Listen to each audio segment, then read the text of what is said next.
History remembers Mayor Robert W. Speer as the man who envisioned and created Denver's magnificent system of parks and parkways. And he began the City Beautiful movement. As mayor, John W. Hickenlooper, a purveyor of Venice and spirituous beverages by profession, has brought his particular skill set to this job of mayor as a trustee of Denver's parks. History has also provided Denver with a city charter, its constitution, if you will, a kind of moral and legal compass by which the people have entrusted its elected officials and through which the elected officials are to guide the city's departments, agencies, and bureaucrats. As the INC representative to the task force, the Special Events Task Force, that was formed to explore this issue, I represented more than 60 registered neighborhood organizations. I, along with other members, was asked this question: are admission-based special events a good thing? I answered yes. I voted yes. That is the only question and the only vote that was ever put before us.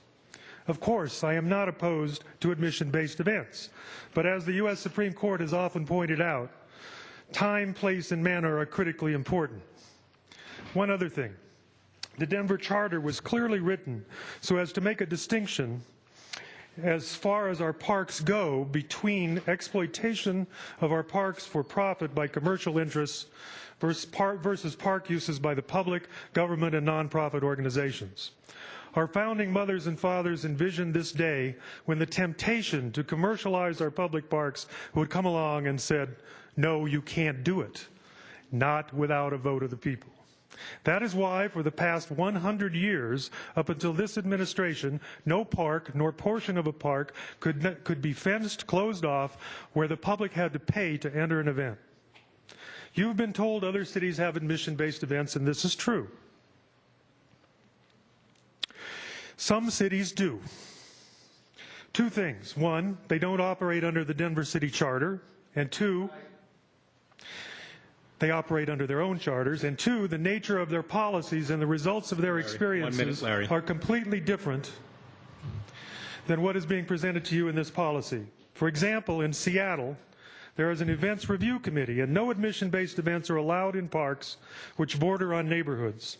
In Portland, after the city allowed admission-based events, their largest and most popular events started charging admission.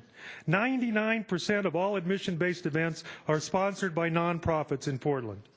Will Cinco de Mayo, People's Fair, and Taste of Colorado start charging admission? Other cities have shown that if the economics are there, it will happen.